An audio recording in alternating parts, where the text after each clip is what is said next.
Thank you for viewing this YouTube archive of a Conscious Consumer Network broadcast. Please feel free to share it far and wide. Check out our weekly broadcast guide for weekly updates on scheduled broadcasts. Help keep us on the air by contributing to our network support fund. You can follow us on Facebook and Twitter, or get in touch via email. We thank you for supporting free and independent media.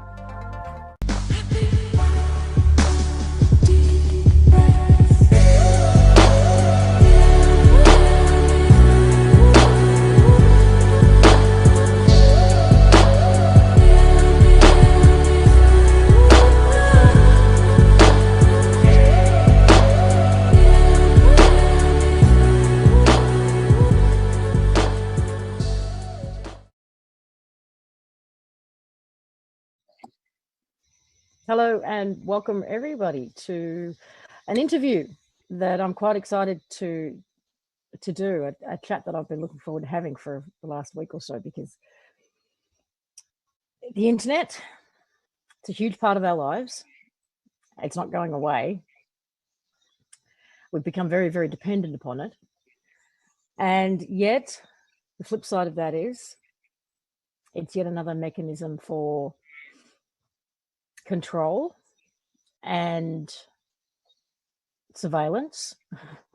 Certainly with recent, like Snowden and others who have come out and shared the agency's ability to track our every move, thought, action and deed through social media and through the internet.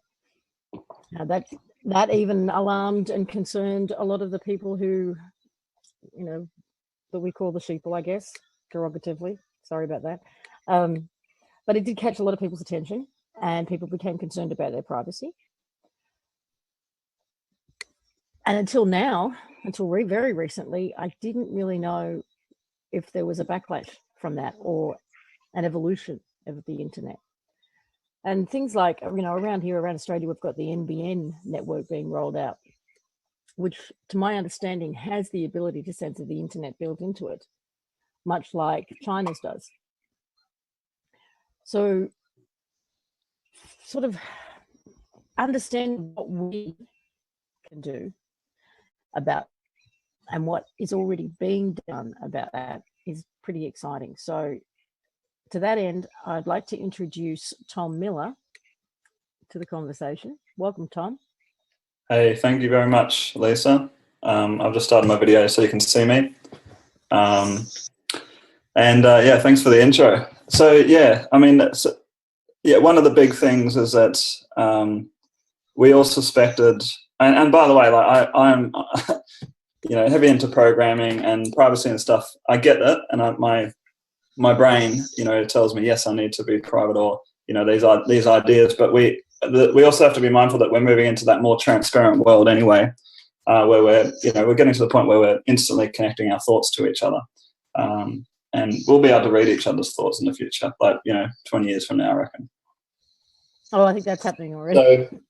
So yeah, definitely. So it's, I think this is a conversation, why do people lose their privacy, or why is there an interest in other people's privacy? Because it gives you the upper hand, knowledge is power. And so it's used from everything from just marketing products and services to us, to data collecting to be used against you in court, or not even to go through the facade of court and just label you a terrorist because you put a post on Facebook about something. Yeah, it's pretty powerful data mining. It is. I think it's the most powerful thing. This data, the management of the data that our species creates now. And it's about you. It's about giving access so that everyone has access to this data, and everyone can choose if very clearly if they want to participate in the data mining or not participate.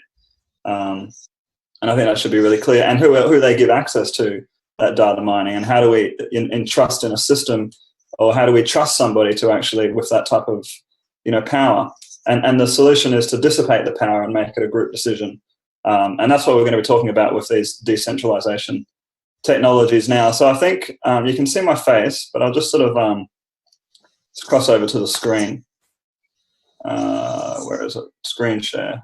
Whiteboard, There's also desktop. been many conversations over the last couple of years about the New World Order agenda being the centralisation of power, obviously, but also the centralisation of the internet, and that any one person, government, or agency has the ability to just shut it down on us. That concerns a lot of people. Yeah, definitely. It's definitely back into the dark ages of communication. Yeah, it's definitely concerned me for a long time as well. Let's just start. I'm just going to start on one of the most evil corporations on the planet, Facebook. So you can see a little bit more about me. But yeah, so I'm just a normal guy. A bit about my history is I studied biomedical engineering, and then back in 2007 I started really studying the internet, and it was 2008, 2009 I started doing online events and webinars and driving traffic from Facebook and Google and teaching other businesses. When I was 24, I was very lucky to make $1 million over a couple of month period.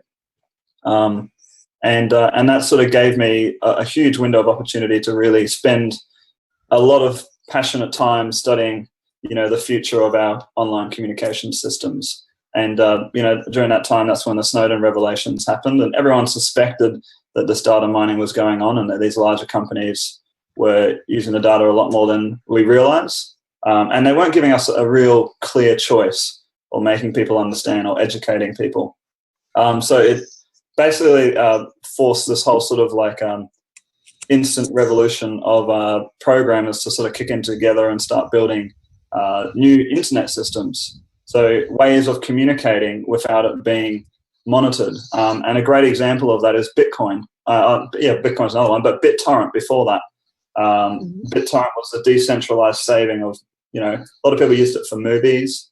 Well, I think most people have probably used a torrent to download a movie or some music or a TV show. So they're reasonably familiar with how that all kind of works. But do you want to just give a really brief explanation of how torrents work? That's what this talk's going to be really about, definitely. So I've got some slides here. You can see my screen clearly, guys? Yep. Just put this on full screen. And that's really what I'm going to do. I feel like I come from the programming world, but I also come from, I come from a bit of a spiritual world, I'm sort of got the perfect brain to start bridging the gaps and to let people understand these programming concepts in simple terms. So I will work out how to do full screen on this thing. I think it's probably this one over here. I did see it then as one of those options in that drop-down menu you had. Here we go. So it's the age of decentralization. And I think the best place to start in this whole age of decentralization is money, because money is still the main thing that's centrally controlled.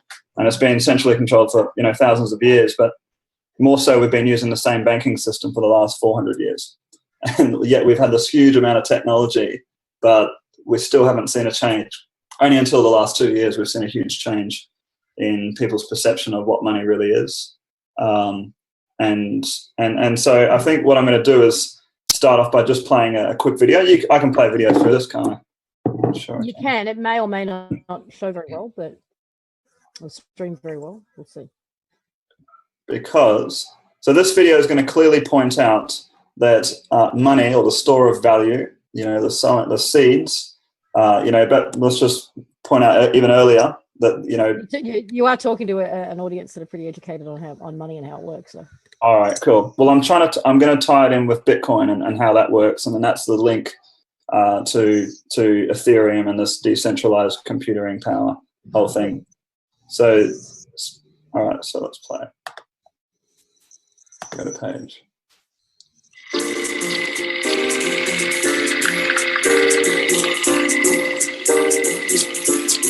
You may have heard a lot about Bitcoin in the news lately, but what exactly is Bitcoin? Why does it matter? And why should you care? Well, it may be the best form of money the world has ever seen. It's digital money for a digital age, and it's the scarcest, most divisible, most transportable, most verifiable, and most recognizable form of money in history. How do we know that? Let's take a look at the evolution of money to find out. One day, around 25,000 years ago, a hunter killed a mammoth, and everyone in his village wanted some of the meat. As he began to give the meat to the villagers, he had to keep track of who he gave it to and how much he gave. For thousands of years, this was how people conducted trade.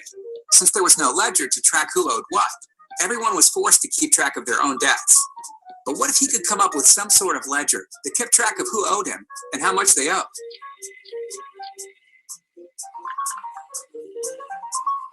From now on, if you want meat, you have to give me stones as a way to keep track of your debt. This was the birth of currency, and it arose not from barter, but as a way to keep track of debt. This new technology was so successful that before long, everybody began using the ledger system because it greatly improved upon keeping track of debts. But eventually, different villages that used different ledgers wanted to engage in trade. Unfortunately, there was one problem preventing this. They needed a universal ledger, something that could serve as a universal form of money so people could interact with others outside their own community. But they couldn't just use anything. To establish a system that would work on a large scale, they had to pick something that was universally scarce, divisible, transportable, durable, recognizable, and fungible.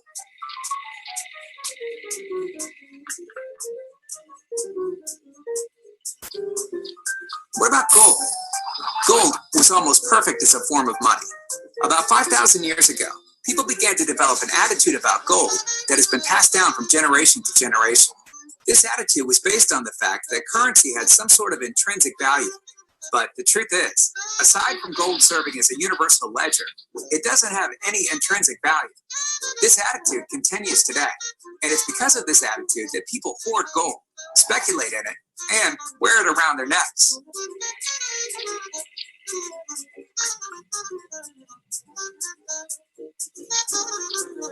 Gold served us well as a currency, but throughout history, people have been constantly seeking to utilize new technology to improve the economic system. Before long, people sought to improve upon gold, and shortly thereafter, banks emerged. For a tidy fee, banks safely stored gold in vaults and circulated paper bills in exchange. Around 40 years ago, we saw yet another development in currency when we decided to start using credit cards and debit cards. Just like previous advances in currency, these advances came about as a way to use new technology to improve our financial system. But in the last 40 years, a lot has happened. Even though we've seen the rise of the internet and an information revolution, our system of money has not reflected these changes and is still rooted in the past.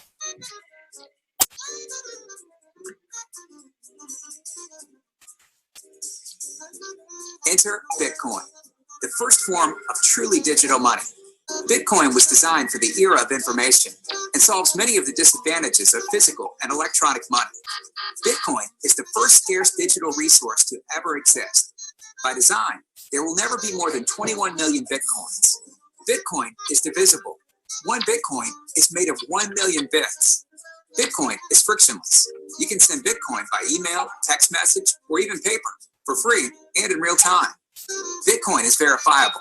It uses advanced cryptography and cannot be faked. Bitcoin is global. Like the internet, Bitcoin is decentralized. It's not controlled by anyone or any country. Bitcoin is open source. It does not have a single owner, but we all own it. There's a pervasive myth that money exists because the government creates and supports it.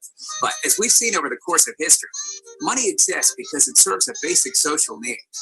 For over 25,000 years, we've utilized the latest advances in technology to improve upon our system.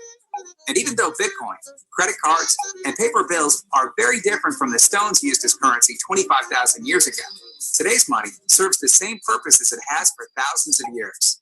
It's a ledger that's used as a store of value, as a medium of exchange, and as a unit of account. Bitcoin may be the most important social experiment currently in existence. Over the next couple of decades, we may witness a phenomenal transformation where we abandon the gold standard after 5,000 years and replace it with Bitcoin. If this occurs, it could be the biggest transfer of wealth in the history of civilization and the biggest advancement in the democratization of who we gave it to and how much. All right, so that's it. Could you hear all that clearly? I could. I don't know how well it's streamed, but I certainly could. Like so what does this have to do then with, how does this tie in with what's happening? Okay, so what I'm pointing out here with this, I just put the video back on this part, is see what he's doing here. He's got tally marks, and basically what he's just the early stages of creating a giant spreadsheet. And to really sum up Bitcoin, all it is just one giant spreadsheet. So when you've got one giant spreadsheet, it's just tracking all transactions, and you can choose to put in that spreadsheet you can put your name in there if you want, but really what it is, all Bitcoin is just lots of different account numbers, and so you can just choose to create an account number with this decentralized spreadsheet, and then you can start putting trades on there, and it gets peer-to-peer reviewed. So I'm just pointing out that that's all it is. It's just a spreadsheet. So there's two ways that we can do it now. We can do it with the gold standard, or we got this because of this wealth of processing power and computers around us, smart devices left, right, and center. We can actually just add our transactions to a giant spreadsheet that can't be changed individually, but can be peer-to-peer verified if that is a real change. So if someone tries to add 100,000 Bitcoins onto their spreadsheet, all the other computers will review it to make sure that's actually true. So that's great. So all Bitcoin is we've just worked out a great way to save a spreadsheet in a decentralized way, okay? And we save it across thousands of computers. Now, this is the next level of thinking, okay? So let's go up to the next derivative. So if we can save a spreadsheet in a decentralized way, just the way we've also saved files using BitTorrents and things like that, why can't we even save the data calculation? So the computational power of the actual computer itself, why can't we process that on a decentralized platform as well, and spread it across every computer connected to the network, to the internet? So this is basically introducing you to a whole new version of the internet, and it means whole new browsers, and it means basically a complete revamp. Okay, so currently, we save things. Currently we save it all on centralized. Here's just some examples. So Tor Browser is another. Who's used Tor Browser, by the way? Just on this, so I could sort of show. Just type in the chat box if you've used Tor Browser before. Never heard of it. Never heard of it. All right. No one's heard of it. Okay, cool. So Tor Browser is a kind of another sort of decentralized way of communicating through nodes, and it's a whole new different version of the internet, and it's been around for many years. A lot of Tor Browser is what people like Snowden used to use to protect himself, or people who have got sensitive information, they would use that, and it's still very big. It was created, I think, from the US Army originally. And then they've gone on to other types of internets. And so it's just another example. uTorrent or BitTorrents, you guys have all used those. So what I'm going to introduce you to now, so all I'm saying is that these decentralized technologies have been around for a long time already, 20, 30 years. That's what I'm saying.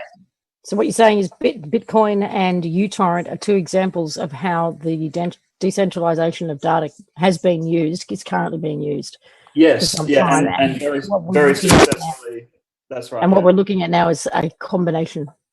Really. Yes, that's right. Yep.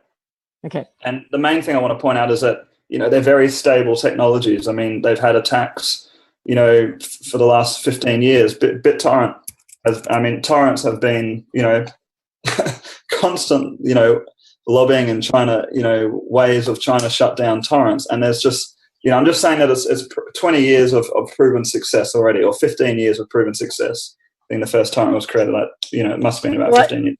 Yeah, I know there have been some torrent sites over the years that I've used to get movies and things, and you'll go there one day and it's been taken down, but it's up somewhere else within 24 hours. It's never gone for long. Yeah, there's and those sites, by the way, they're saved centrally, so it's easy to shut them down. But the actual downloading, once you get that torrent file, that's where the decentralization part is happening. So there's talk about, at the moment, Pirate Bay's I think the only one that's up at the moment, only major one. But there's talk, if you go onto what's it called, Reddit, there's talk now of, no one's really worried if it goes down, because there's talk about, okay, so who's going to program the first decentralized Pirate Bay. But I think it's probably not a good angle to take for Ethereum to start, or Ethereum code to be, and people talking about, oh yeah, it's all this evil stuff is powered by Ethereum, because Ethereum can be so much more, and that's what I'm going to talk to you about now.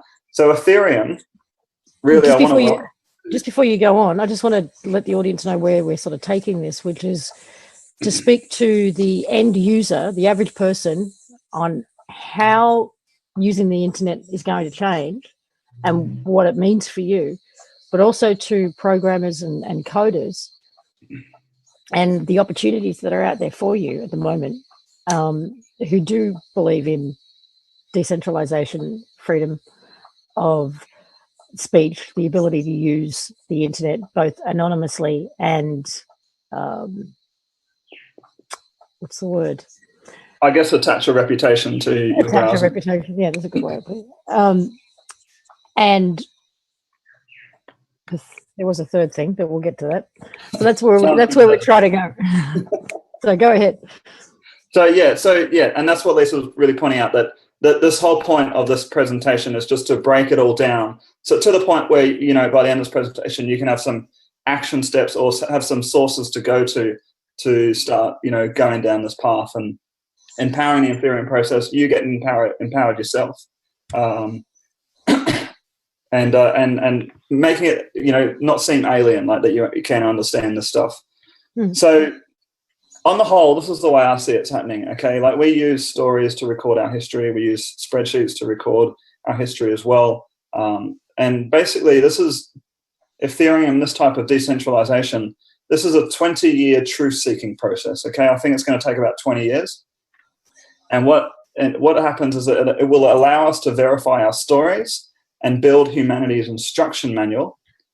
That should be instruction manual. That allows us to live the most powerful, effective, and efficient way. So there's just going to be the type of information, we all know knowledge is power. The type of information that will be saved on this decentralized instruction manual / supercomputer / database thing / everything, it's going to be our humanity's computer, will always be information that's, designed to empower you in the best possible way, and lots of proof all the way down by lots of reputation management systems, which we'll talk about more. So this is it. So it comes from the word ethereal, which means, spirit-like. So it's kind of like the spiritual version of programming. There's no location for, the saving of the data. It's everywhere. So, and that's kind of one of the good, strong points about it, because it allows it to not have one point of failure. Do you mean that when people are on their computer and they're online, that their own computer is being used as part of the CPU power or whatever? When you're accessing it, it won't be using your computer. No. But if you can go and do Ethereum mining, which that's when you're putting your computer to do the processing, adding it to the global computer. Okay. The global network of computers. So yeah, so that's the cool thing about Ethereum, because it's all non-profit. There's no like hidden agenda or anything. Like there's no, and all the code's all transparent as well. So this has been. Is there any one person behind all this, or is this just? No. So that's the other thing. Like this is the most powerful force of technology I think that's going to hit, and it's definitely disrupting powers that be already. But the thing is that there's no one thing or person you can point to turn this type of thing off. So who or what even came up with the term of Ethereum? I think that it came from a few posts on Reddit and people sort of making a decentralized decision. The way this kind of all started is after Bitcoin launched, people wanted to use the Bitcoin protocol for other things.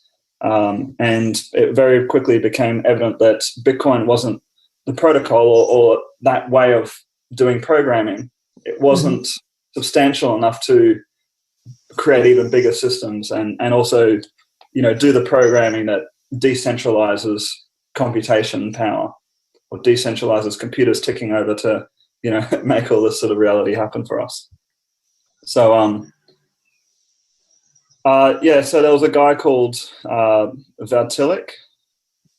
Where is he? This guy here, Valtilik Bittern, and he basically wrote. He was one of the first to realize that the Bitcoin protocol is not substantial enough for what people really want to do. So he's just an 18-year-old kid at the time. I was going to say he looks freaking 12. Yeah. Okay. And he's just, he was an 18-year-old kid, and he just sort of, lived and breathed the stuff, obviously, for his whole life.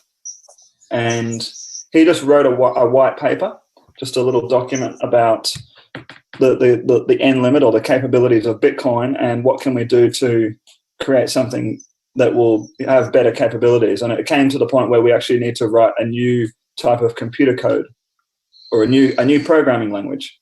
And then it was just this right behind him. He just had a following of people who also understood it and also got it. And they wrote together a paper that sort of summarized what they intend to do. And they said, we're going to do a crowd-funded launch through Bitcoin. And whoever's interested, you can buy some Ether coins. So that's the currency of Bitcoin, of Ethereum.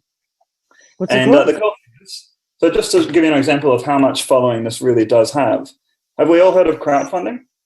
Absolutely.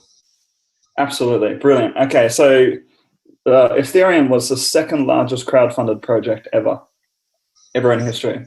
So so it raised $18 million, and it didn't do it through Indiegogo or Kickstarter. It did it through a decentralized crowdfunding process through Bitcoin.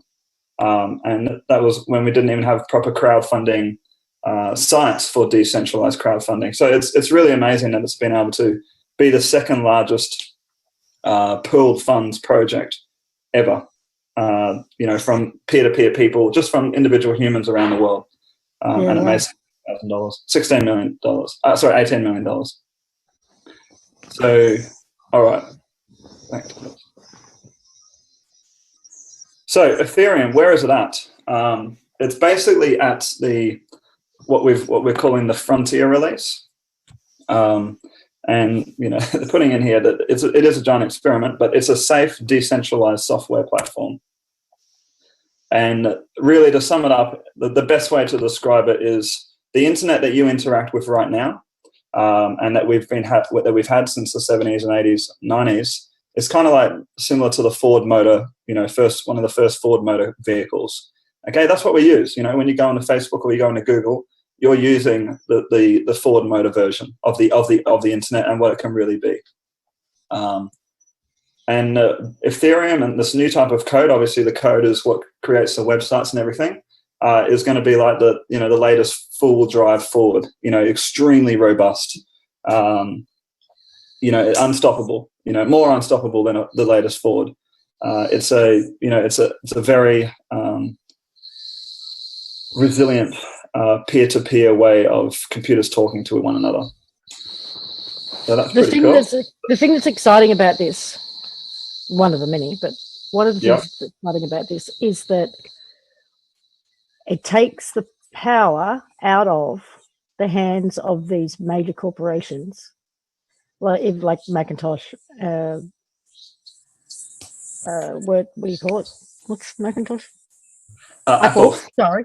Yeah. And Gates's little Microsoft project, and it gets the people who would normally work for these companies talking together, creating without the restrictions put upon them. I mean, we all know that. I mean, I know that if I go and buy a Mac tomorrow, a brand new one, that the 3 versions down the track is already ready to roll out, but they manage it purely for money-making purposes and just releasing updates, release new version. I mean, it's never the latest in the technology. Same with phones, same with all the technology that we use. And it allows these communities of people to come together without those restrictions, without those limitations, in a environment of complete creativity. And if they come up with, the most incredible computer or phone or energy device or whatever it is they want to come up with, then can crowdfund it on their own and get it out there to the public without anyone controlling it or owning it or limiting it or restricting it in any way. It sounds to me, from what you've explained to me already, that it is just this environment that's just going to allow creativity to boom. It is. It really is. I mean, Vatilik, the guy who wrote the first original white paper on this, he constantly says that, and he's obviously a very, very smart man, but he people say, oh, what's going to happen, in the future? And he just gets very excited, and you can see it in his face, because we really don't know where it's going to take us. Like, we don't, it's when we align, our brains to doing things that we all care about passionately, we don't know how much, productivity, how productive we can really be. But, also, how much things that really, how many projects we can achieve that are good for humanity. We don't know where it's going to take us to, like, in terms of, because everything that we do at the moment, what we're doing with Ethereum is we're doing a lot of the enabling projects. So the projects that allow faster communication or allow, smart organizing. And we'll be going through some of these. But once those are in there, then, okay, what happens next? Okay, what happens next? I mean, we'll be talking about prediction markets, which I think is a really remarkable thing of this type of internet. That it's not possible with the current internet. Like, you just can't, you can't organize it. You can't program it on the current internet, whereas you can with the new Internet of Things. So I may be making a leap, and I don't know how far down the track this is, depending on the exponential kind of growth of it. But it has the potential to be an alternative to, and then a replacement for, corporations themselves. Yeah, it's really interesting. And education institutions. And sourcing of information, and but it's interesting, like, because Microsoft, they've been part of this private world for a very long time, but some of these corporations are starting to completely rethink what they are, because the people inside those corporations are good people, but it's the corporations or Microsoft's effort and stuff. Sure, we could have done it the open source way and maybe got there faster, but they're turning. Microsoft is one of the cool things is that they're offering. We've just had the first Ethereum DevCon 1 meetup in London, which is like the first time all the programs have sort of come together. Happened like last week, and Microsoft was there as well. So that's just to give you a type of attention. Like, Microsoft is sending their best people to these types of projects, but it's Microsoft is offering up, what is it? I think it's 6 data centers. And I'm not saying this in terms of like they have evil intentions. They can't have evil intentions anymore, because everything that's saved on these, every process or all their protocols that get saved on these data centers are transparent. So I'm not saying people's data is, but that's all extremely encrypted. But the actual processes. So it's like walking into the Federal Reserve and saying, "Show me your instruction manual on how you run this joint." So it doesn't matter if these private companies get involved or not, because they're going to be forced to go transparent in what they do in their behind the scenes workings. And another great example is Stripe. That payment processor. So this transparency is happening big time. But Stripe, if you're an employee, all employee emails, you have the ability to read anyone else's employee emails in Stripe. That's that payment processor, the one that's a competitor of PayPal. I'm just saying that's more of an example of these private companies being forced to go transparent, and that at the same time is taking away the power from the people with the money at the top. Okay, so I'm with you. So I'm just pretty cool. So what this means to you? So pretty much empowerment, create bank accounts on demand, create smart contracts. It's the first decentralized social network, which is you basically get to build your own social network. And I'll be showing you the user interface that you guys will get to interact with in about 8 weeks from now. When you're talking about these things, create bank accounts, create smart contracts, etc., are you talking about the apps that are what you're calling dApps, I know, that are being worked on and introduced? Are these the sort of, is that what you're referring to, or is it something else? Interacting with those types of apps allows you to create bank accounts. Yes, definitely. Access to crowdfunding, meaning the same sort of platform that the boys used to actually crowdfund for Ethereum in the first place. Yep. Oh, well, there wasn't really a platform at the time, but we're building, Ethereum people are building crowdfunding platforms as we speak. We'll go through some examples. I think the best way that we'll definitely sort of like nail this is to go through some of the projects that are being developed right now. So unstoppable systems, so regulation proof, so point of failure proof. So nothing can be stopped because, if one computer gets turned off, it doesn't really matter because it just propagates around to the other computers. More trust online. That's one of the issues. We live in a pretty trustless world right now. How do we overcome that? You get the option to have complete privacy again, which is pretty cool. I think that's really important.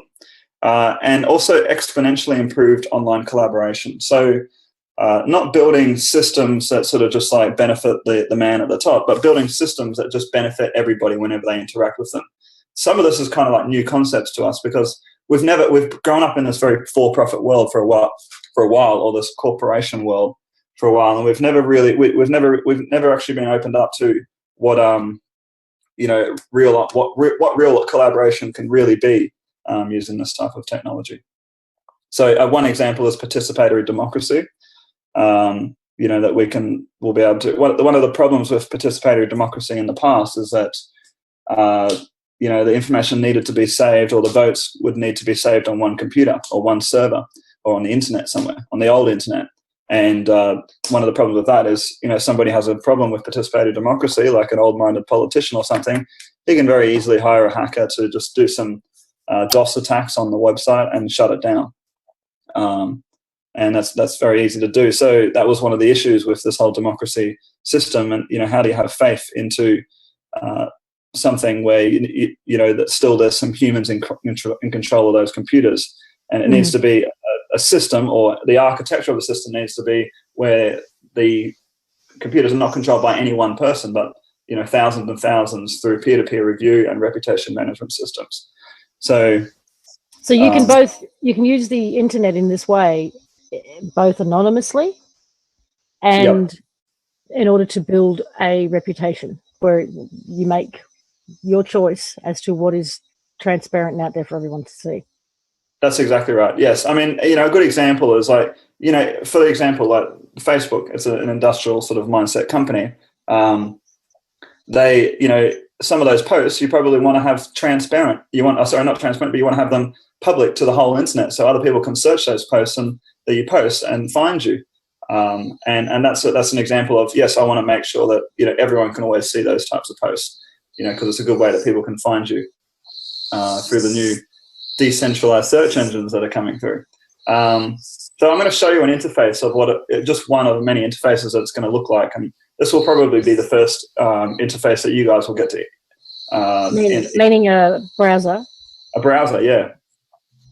All process programming is transparent. So if you have a dispute with a company, or you can actually go to the actual code and have a look and find out, well, what is this online system doing? So you can really find out. But pretty much it's an environment where the best idea wins, and it's where no idea can ever be crushed. So so that's where I feel like the serious creativity will come from. Absolutely.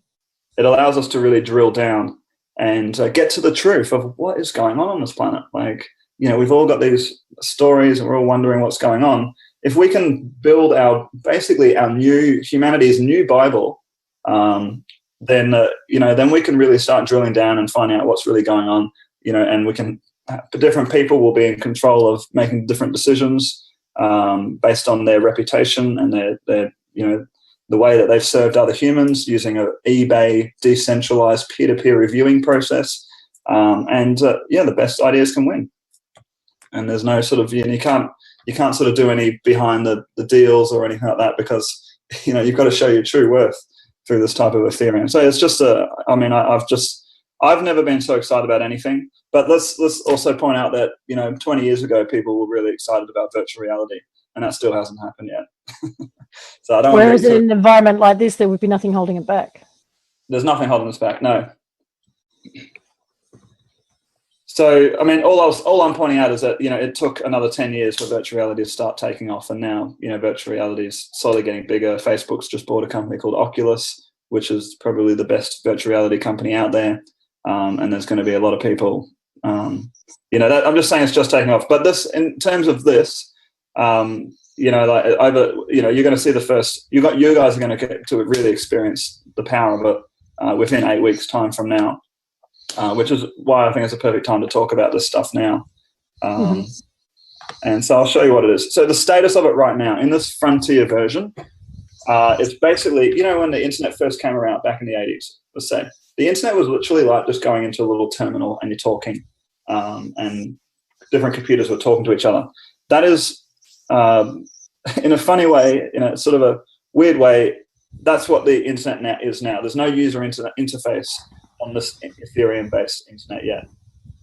It's all just through typing in a command prompt.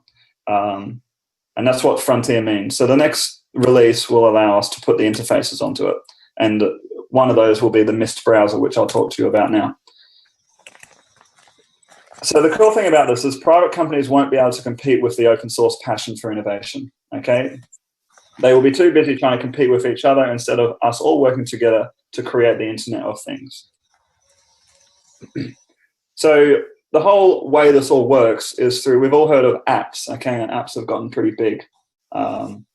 And apps is just a way for us to package information, package a piece of software, and then it can be easily downloaded to someone's computer.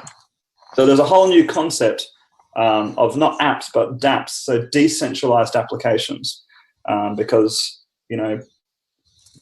one of the things is that to make it like the app reliable, not prone to attack in any sort of way, it does need to be decentralized. So it's completely, the next level or the natural process of where apps are going to dApps, the decentralized application. So one of the things in the future is somebody, if they recommend a good app to you, if you really want to know if it's an app that's going to truly serve you, then the company will publish it as a dApp instead, because they want to increase their trust to their customers.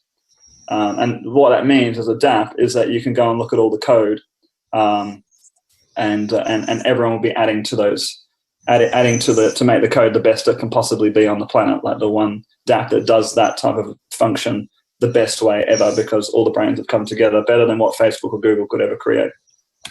And so by the let's way, say, question. So you're on your computer, you're using the new browser, therefore you can use the dApps. But what about our existing technology with phones and their apps? Can you download a dApp onto your current phone, for example? You will be able to, yes. So there's going to be a period, a crossover period where, at the moment the apps and the internet itself is saved centrally on different computers. And so you'll be able to, in the near future, you'll be able to, say for instance, you go and download an app. What's an app that people download? What's one of the famous ones that people use? iTunes. iTunes.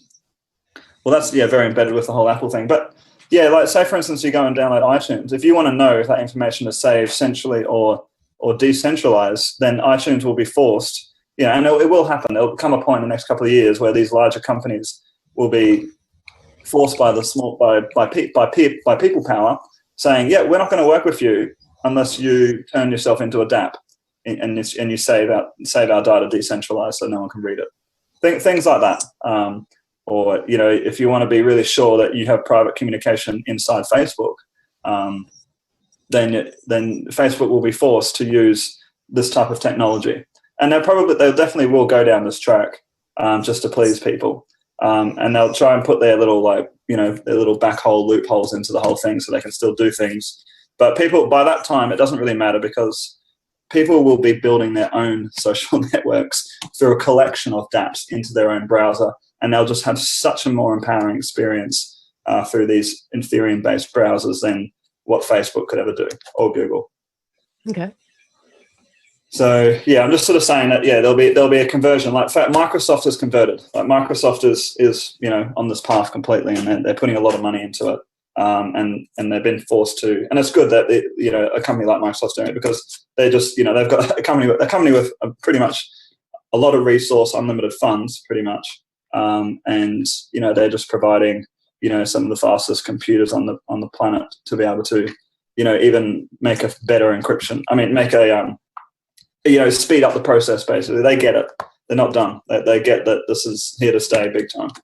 And you're absolutely positive that there's no way they can have an agenda to sabotage this. They're going to have their for-profit agenda, but they can't turn anything off. I mean, if they want to put their for-profit ideas into it and lure people off in different ways, people will get angry. Like, that's why people have got angry already.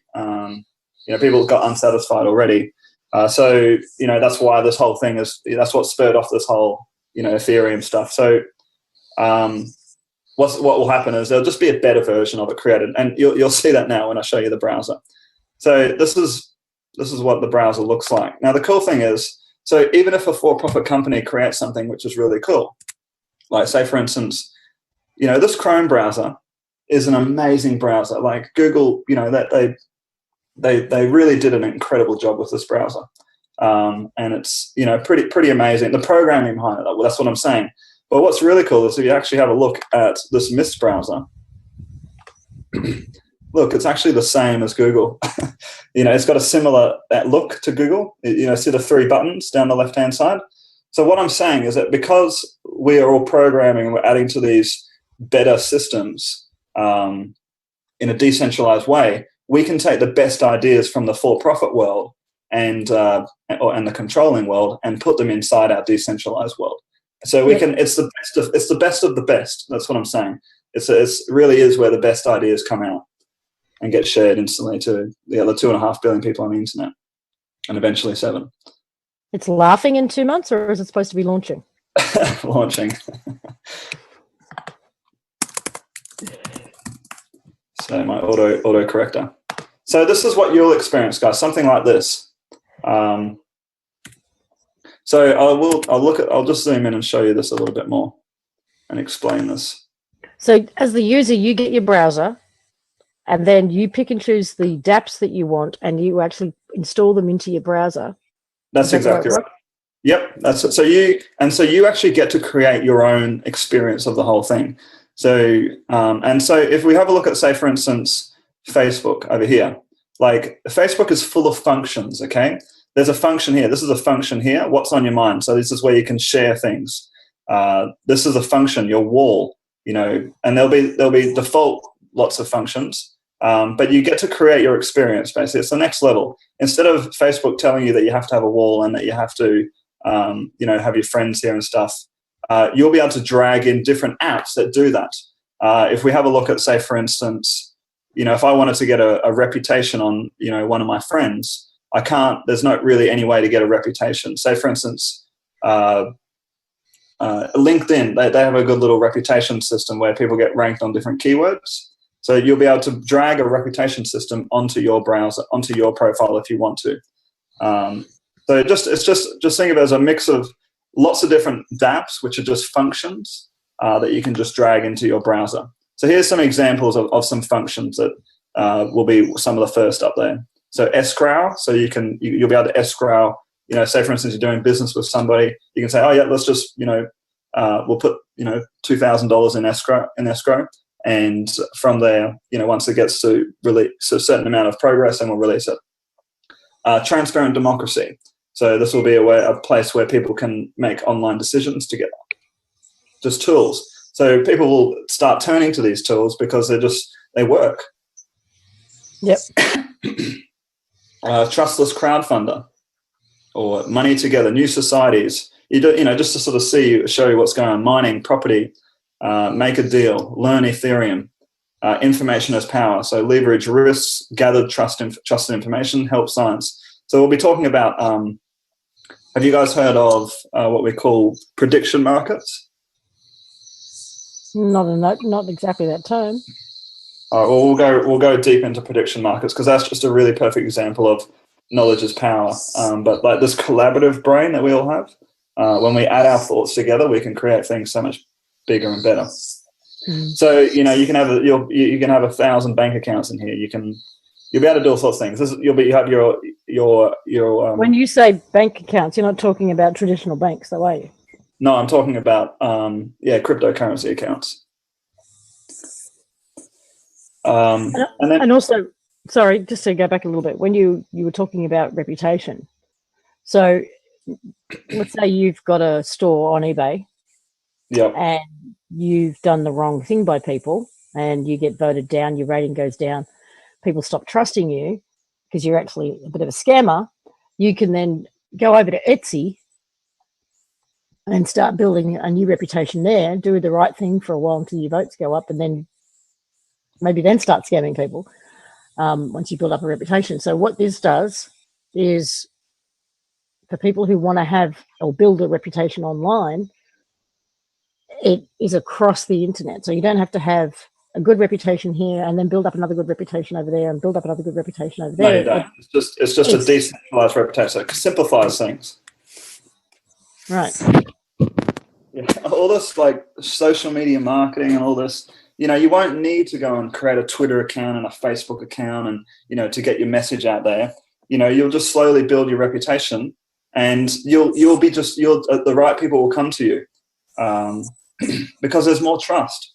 You won't have to sell things anymore because you would have helped out. We're all good. A lot of us are good humans, and we've all probably helped out 100 or 1,000 people in our lifetime at this moment. But wouldn't it be cool if you could track all that helping that you did, so that you have that credibility? So then you just literally have people coming to you because you become an expert in that, whatever that field might be. You don't have to sell anymore, which is really cool. That makes sense. And that will dictate, if you go into consulting, that will dictate what your consulting rate will be, through the Ethereum thing, or you can do it outside of Ethereum. Up to you guys. So it's a way that people can start valuing their time. If you build up a good reputation, then, your time is actually more valuable, because you've helped out more people, and naturally it's been proven that you've helped out more people. Naturally, people will pay more money for your time. Just another example. Mm-hmm. So let's really look at this stuff here. There's a lot of juicy stuff. There's a lot that I mean, this is going to set you guys on a path of exploration. So what I'm going to do now is let's take a look at the current dApps being created. And I use this image because this is kind of what they look like. If you wanted to look at how the program or how the computation of these dApps is done and the saving of the information, it's just literally a swarm. You can't really turn it off. It's everywhere. It's ethereal. So that's cool. And we're going to look at prediction markets first. And then we're going to look at a decentralized Uber, which I think would be pretty cool, and open markets. I'm starting with prediction markets because a lot of people don't know what it is, but it's just going to be really powerful moving forward for all of us. Like it's really powerful. So I feel like it's a good thing that everyone needs to understand. So I've got 2 videos that will sort of sum it up. So I think I'll just play those videos.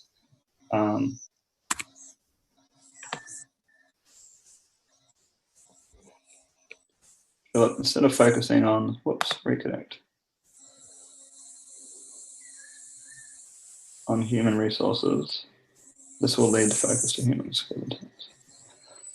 All right, so let's go to Agua. Imagine better forecasts about politics. So, I mean, this, touches a lot of things: commerce, technology, entertainment, and more. A clearer future. So this is going to let us all get clarity, which would be pretty cool. It lets us get clarity about what's really going on with politics and any industry. So let us go to here.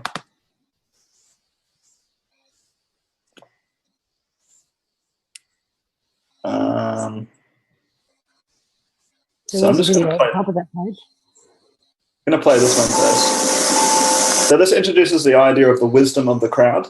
I think it's important to understand these because this will just give you that wow factor, and you're like, wow, oh, that's possible, and what it really is possible. And by the way, Vitalik, the guy who wrote one of the first white papers on Ethereum, this is the project that he's most excited about, because this is what might unleash a lot of creativity even more. Like we might come across these sort of like leapfrog abilities, or where we can do where we can, people say quantum leaping and all that sort of stuff. But this is an example of a quantum leap, I think.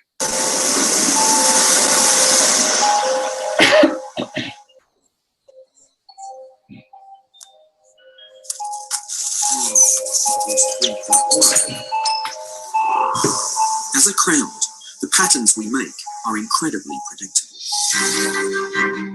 Even as individuals, our actions are controlled by the code.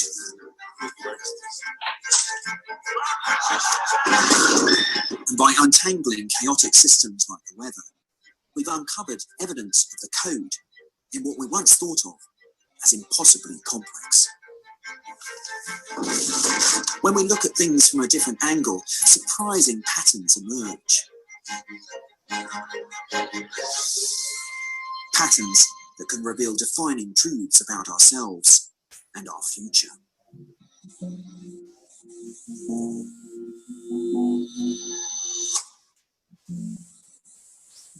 In 1906, an unfortunate cow laid down its life for a place in mathematical history. 264, 417. The cow was the subject of a guess the weight competition at a village fair. The lucky person who came closest would win the slaughtered animal's It's meat. 20. 1,100. The amazing thing was, nobody guessed correctly. 70. And yet, everybody got it right. 4,510. To show you how they did it, I'm not going to use a cow. I'm going to use a jar of jelly beans. 450, 800, 12,000. 7,000. How many jelly beans do you think there are in this jar? 80,000. 80,000. No, actually, 50,000. 50,000. Yeah. Okay. Yeah. It's incredibly difficult for anyone to guess how many jelly beans there are. I asked 160 people, and most were way off the mark. Everything from 400 right up to 50,000 beans. In fact, only 4 people got anywhere near the correct answer of 4,510. 1,500 plus 3,273 plus 8,000. But if I add all the answers together and take the average, I'll get the combined guess of the entire group. 5,000,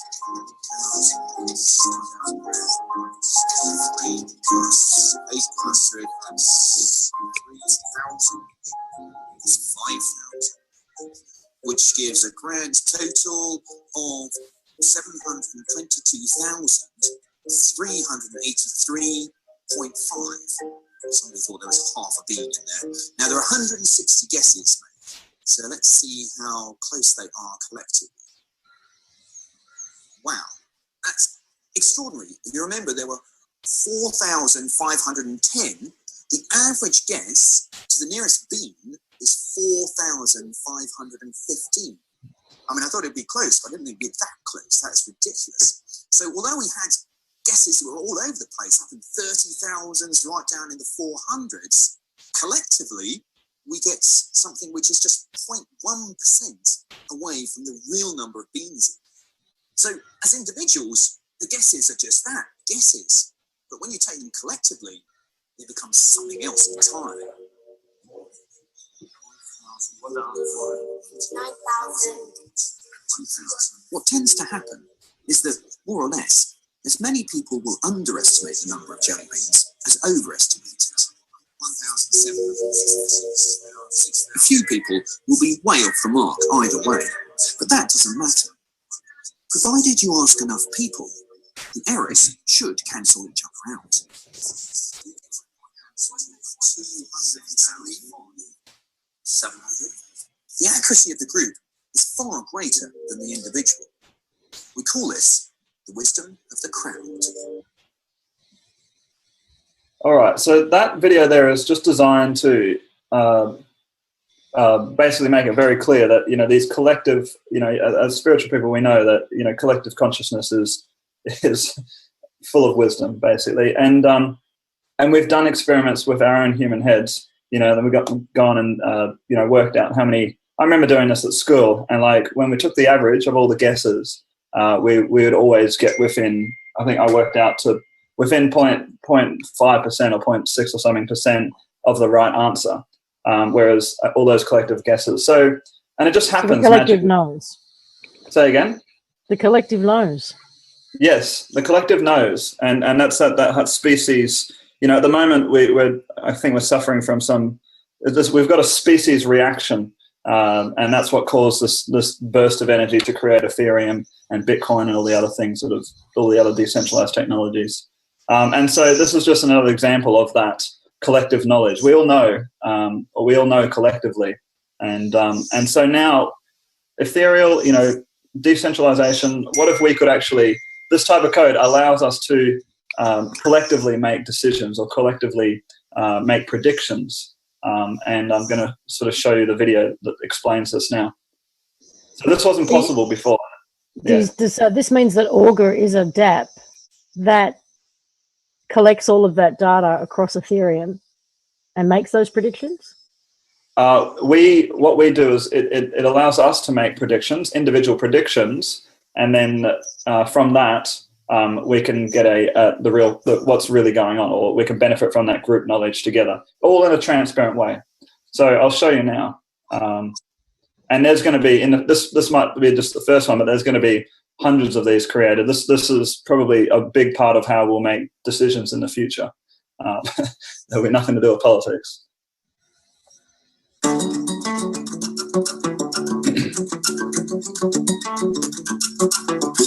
Augur is a prediction market platform that rewards a user for correctly predicting future events. Prediction markets allow users to purchase and sell shares in the outcome of an event.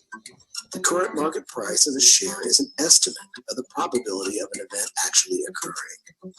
The prices of each share adds up to $1, so if you buy a share at even odds, it will cost you 50 cents. If you end up being right, you'll receive $1 for that share.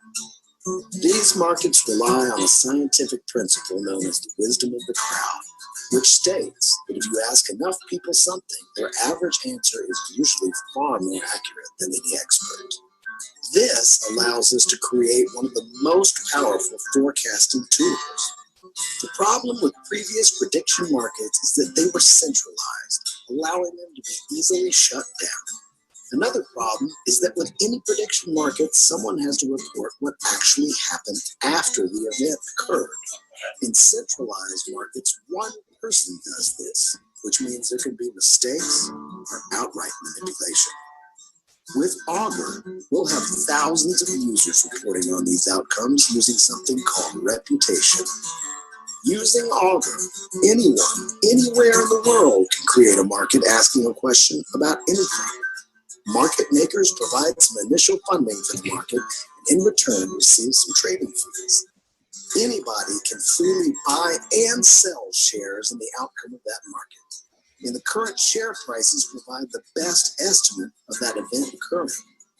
Imagine being able to Google questions about things that haven't happened yet and receiving accurate odds of their occurrence. That power, the power to glimpse into the future, is what we believe everyone should have access to.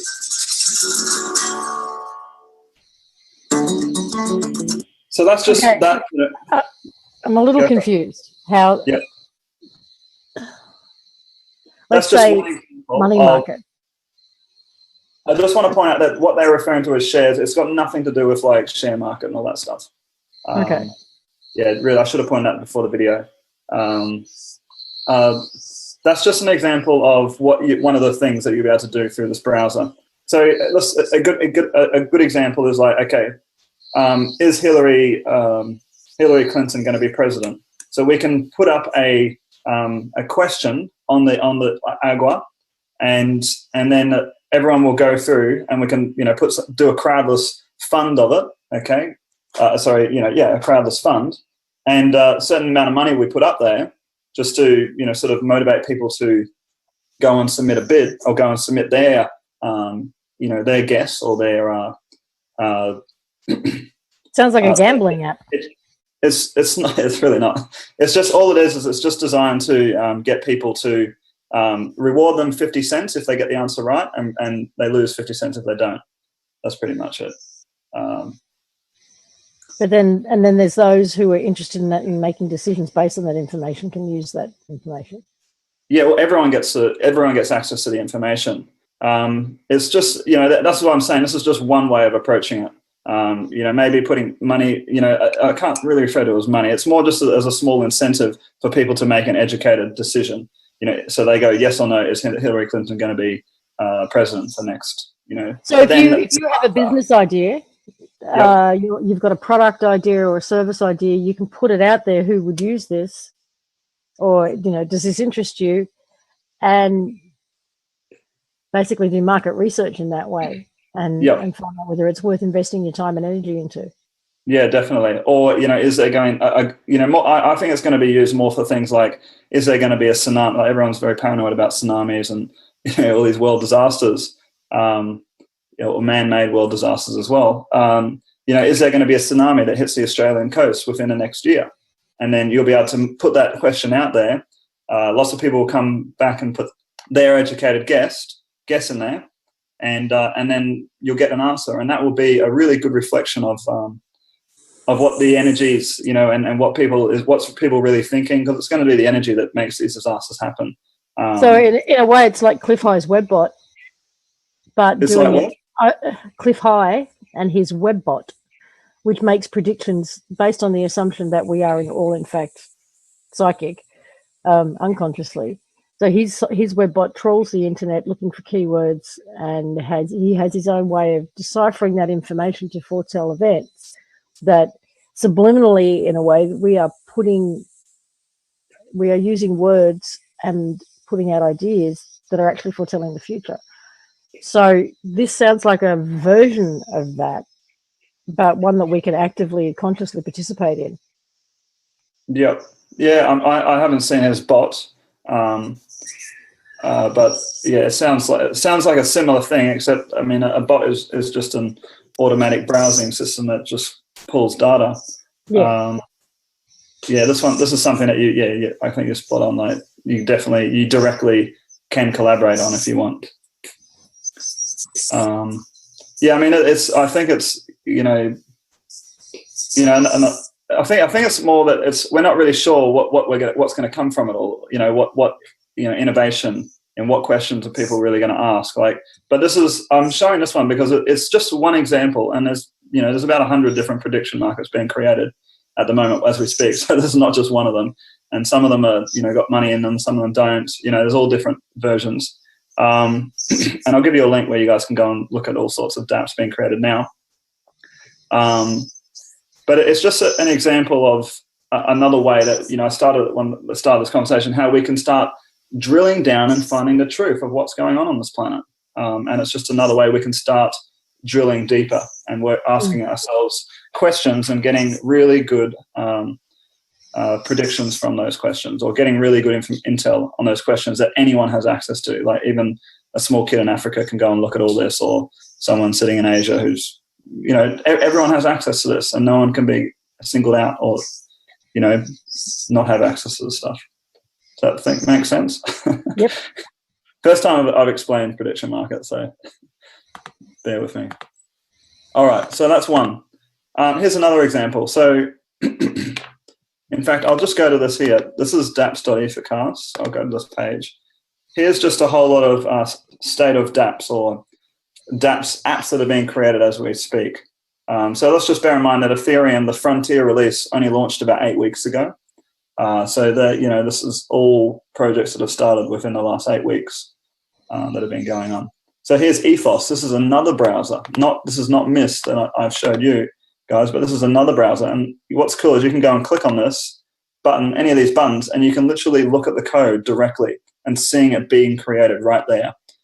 Ethereum browser, still under development. Be warned that this project is still early alpha phase, binaries and installers, but you can go and install it where it's at right now. You know, so you can go and play around with these things if you really want. So everything's open sourced. Everything's open source. It forces open source.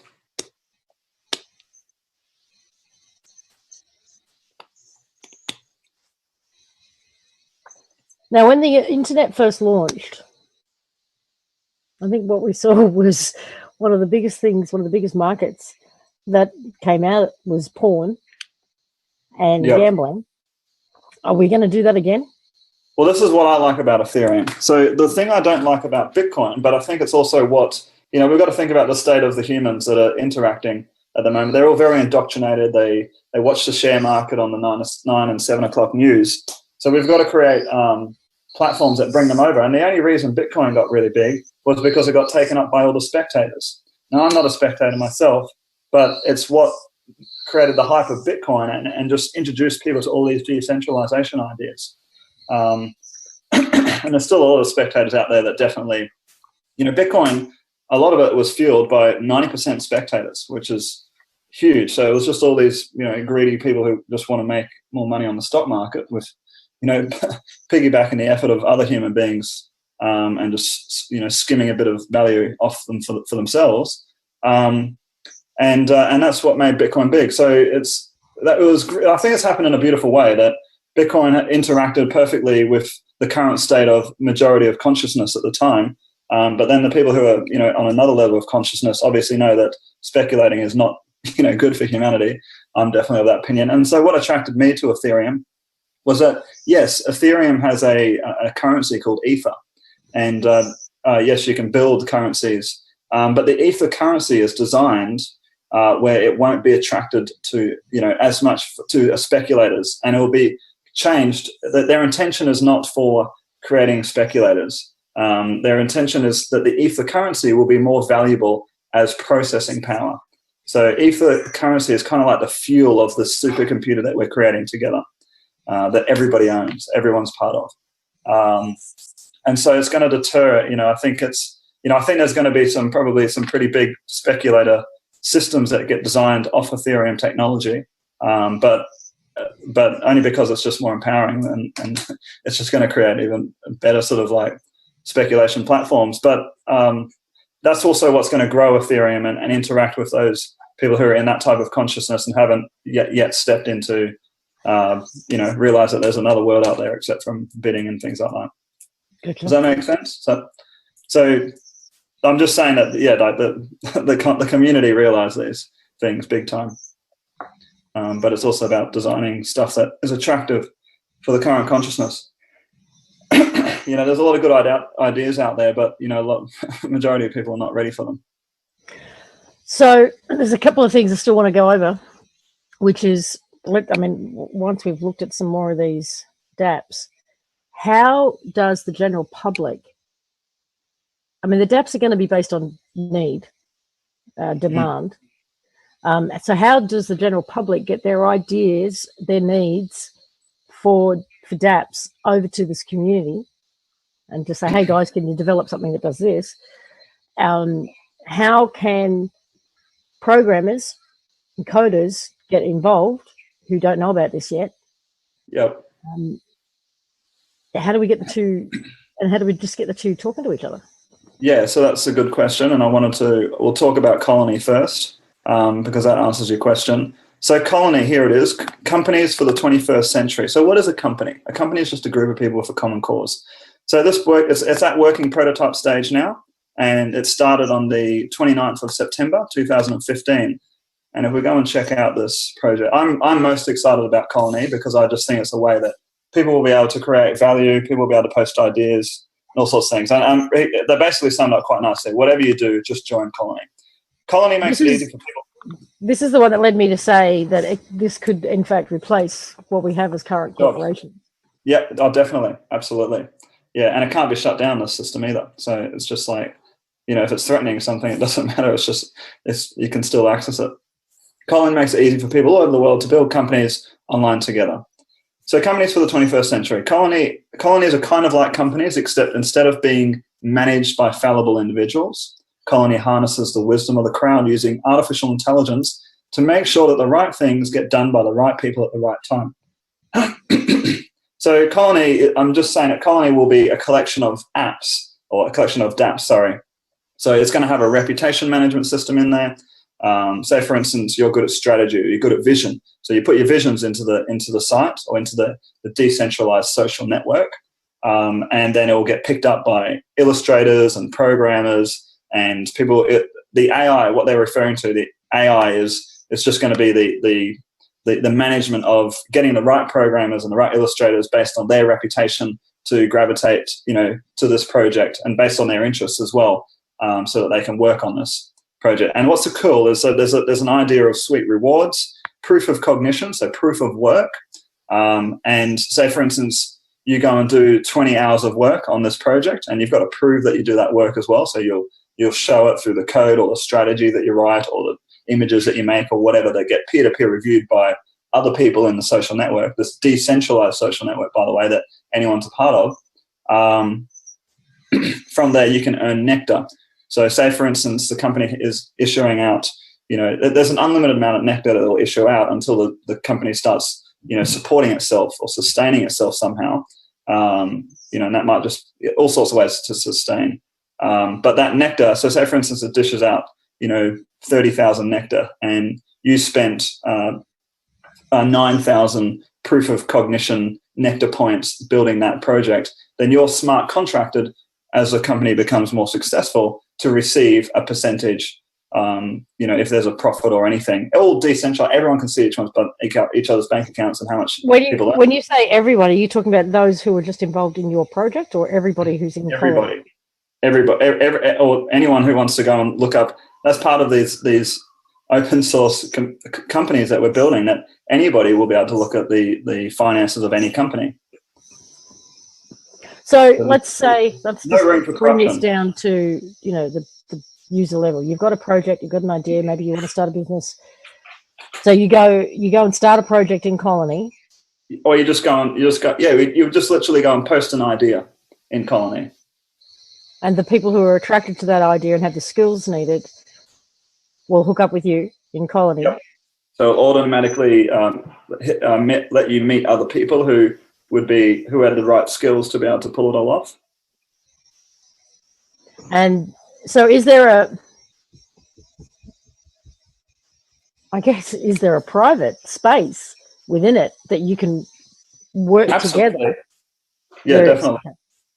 I mean, if in the company you choose that you want the company to have, private bank accounts, that's fine, and do that. But then probably what will happen is some other humans in some other part of the world will probably replicate the company and make it public bank accounts, because that's what everyone wants to see, and that company will thrive instead. So it really is what the people want. But there'll be certain companies that just do have private, bank accounts, or I'm not even necessarily talking about the bank account side of things, just the concept that you've got. I mean, what if you want to nurture a concept privately first before it becomes open to everybody? I agree with that. Just to give you an example, Ethereum would never have been possible unless it was posted up on Reddit and posted up on the internet, the developing ideas, because the original ideas that people had for it, just like example Bitcoin, the original ideas for it never would have been possible without that peer-to-peer, when two brains come together, that's like one supercomputer coming together with another supercomputer. Basically, people are not capable of launching anything successful by themselves. It's never been done on this scale.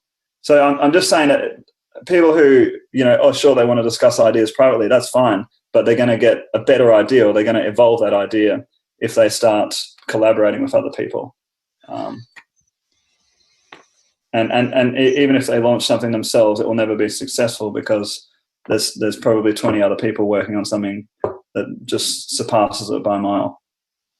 It looks like the term AI might have triggered some people off.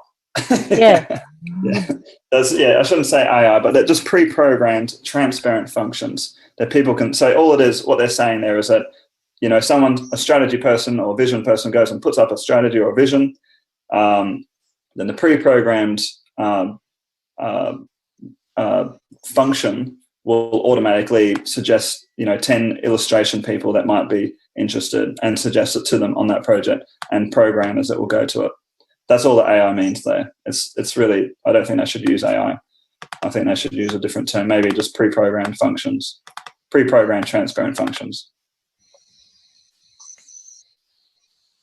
So the cool thing about this is it's going to change the whole point of why do you even have a job in the first place? Like, it's going to allow people to just work on their passions, and they go and do their passions, and they might go and do 2 weeks worth of work, and then, you know, 4 weeks later the company launches, and then they're just given residual income for the amount of effort, a fraction of the effort that they put on. You know, there might be 200 people that worked on that company, and so through that, you know, you'll always just earn a little residual commission from it all. Or it might be a huge commission. It depends. So it's all, you know. So you're saying that somebody could be at home and they, whatever their skill is, they can go in and be a part of as many different projects as they want, and essentially companies as they want, and receive, if they get off the ground and become, you know, profitable, they can actually have a residual income from that. That's exactly right. So you don't actually work for anybody; you work for yourself. Yep. On a variety of projects. Yeah, all you're doing is you're giving your cognition to the project. You know, you're donating a bit of your cognition in exchange for nectar, which will be shares in the company, basically, if you want to think of it on an industrial mindset way. So, I mean, for me, I see myself, you know, probably over the next 2 years working on maybe 100 projects, or putting a bit of my cognition power into maybe 100 projects over the next couple of years, and then there'll be a good lot of residual income coming through from me, and I don't have to worry about selling to anyone or anything. I just have to do my thinking and add it to the project, and then, you know, I'm set up residually for the rest of my life. It'll always look after me through smart contracts. And this does all of that. It does the contracts. It works out who gets what. It does all of it. It's all built in. Yep. The whole smart contract thing is really cool, because, you know, you could program into it, you know, that it releases, you know, transparent programming, that it releases, you know, 20 Bitcoins in 20 years, and no one can touch, and you could program it so that no one can touch that, you know, that bank account until 20 years, like, where it just can't be touched because it's hard coded into it. So you can do those types of decisions where no human can change it.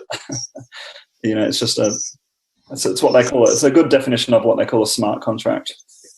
So in this smart contract, you know, there'll be different smart contracts for every single project. You know, it might be that the creator gets, you know, 15% of profits, you know, for the first 5 years or something, and then that changes. Whatever goes in the smart contract will be hard coded, and only up to certain reviews. You know, there'll be certain parts of that whole smart contract that never get changed. And if they can never be changed, then, and people that get unsatisfied, then it's very easy for people to just reorganize themselves like ants and just make a copy and make it better. So, you know, it's going to constantly create innovation, like very fast innovation. I've got a couple of questions for you. How does the effort get measured? That's the first one. So I mean, like, is it hourly based? Is it the skill? Is it skill based? I don't know if that's actually a question, but that's there's a transparent algorithm on all this. But, you know, effort. Say, for instance, you may have built up a reputation in the future, and people know that when you put in effort, you know, companies become successful. So then you should be paid a higher rate of nectar per hour than people who obviously haven't done any proof of value in terms of increase their reputation yet. So they won't be able to charge a higher nectar per hour on the amount of cognition that they put into a project to make it successful. So yeah, it's all about, you know, being an authentic human being and putting in the effort to, you know, really helping people.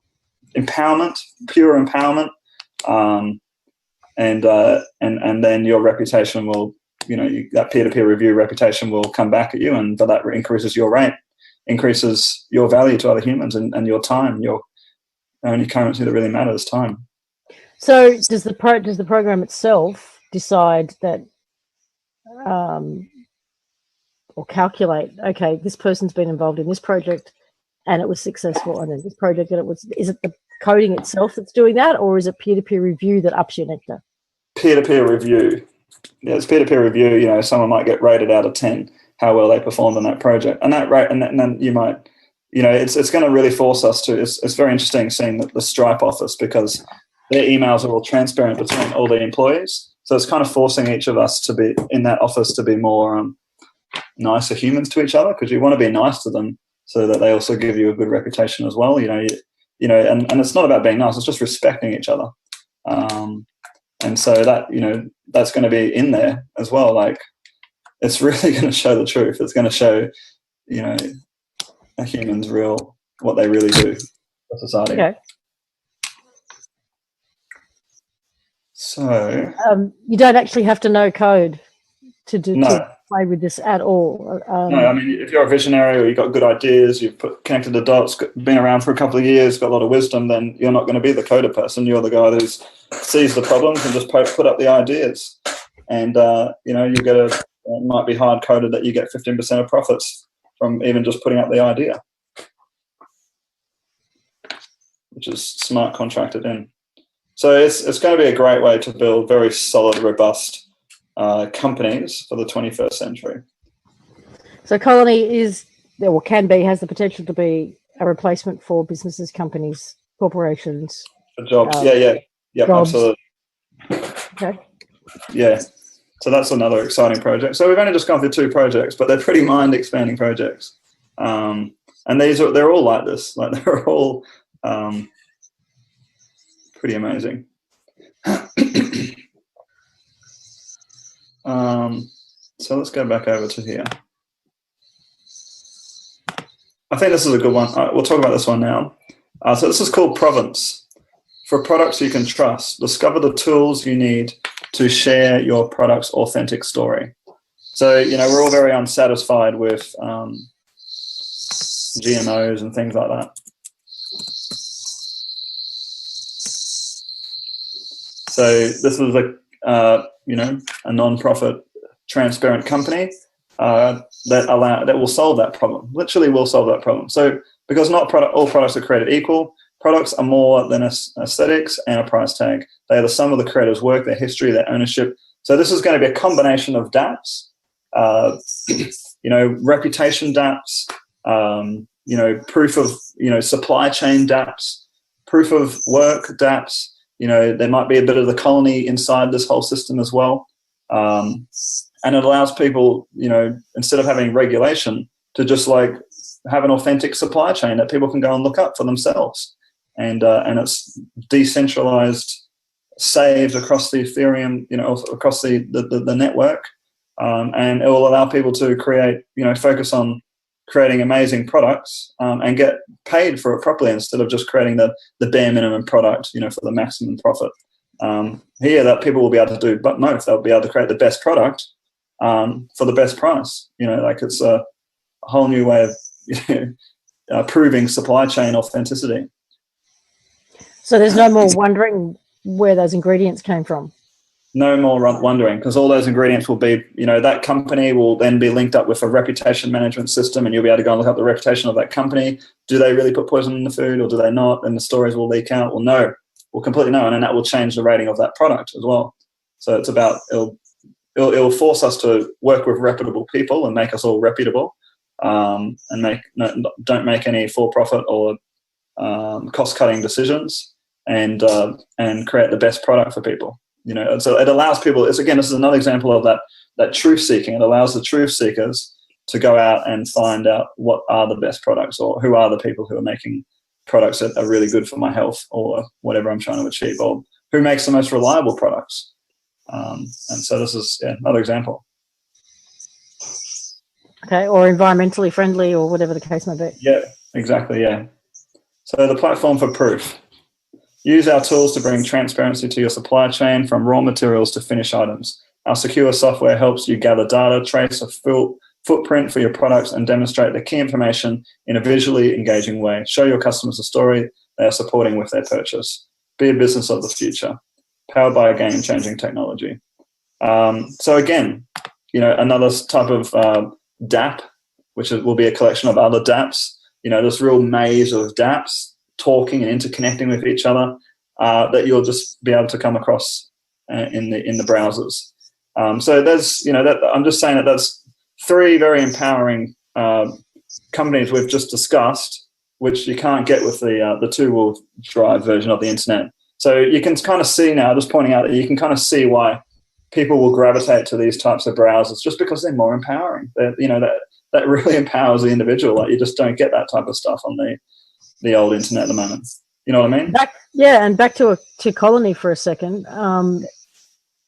It also changes the current education system, because there's 12-year-olds at home who are brilliant at certain things, but they're in a mainstream schooling environment, and they have to get through that, graduate, and then go and get a piece of paper in their chosen field and at a higher education and blah, blah, blah, blah, blah. But they can be at home starting to work on projects right now.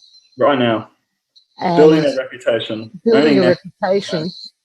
And I mean, this goes for all of us, but the whole idea of having to have that piece of paper to prove that you've studied something. I mean, you can go in there and learn. Is there an opportunity to actually just, for beginners, to even go in there and learn a particular skill as well? I mean, definitely. Well, the recruitment process for a lot of these projects, like Colony, I'm actually on the Slack project.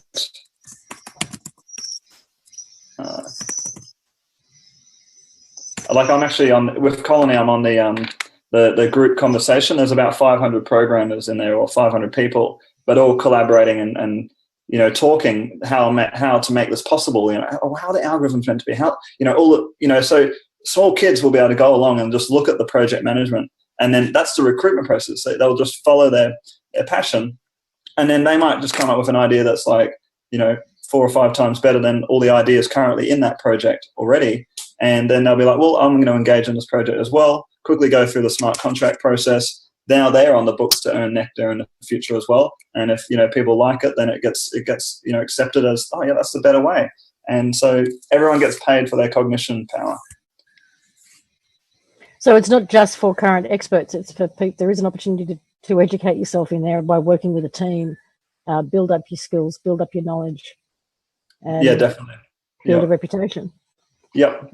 I mean, one of the things that I'll be doing is a lot of these projects, and it's definitely for you as well, is, I'm good at doing podcasts and doing, I'm a connector, So here we'll be able to, in the projects, we'll be able to smart contract in the connecting activities that are required to make a company successful.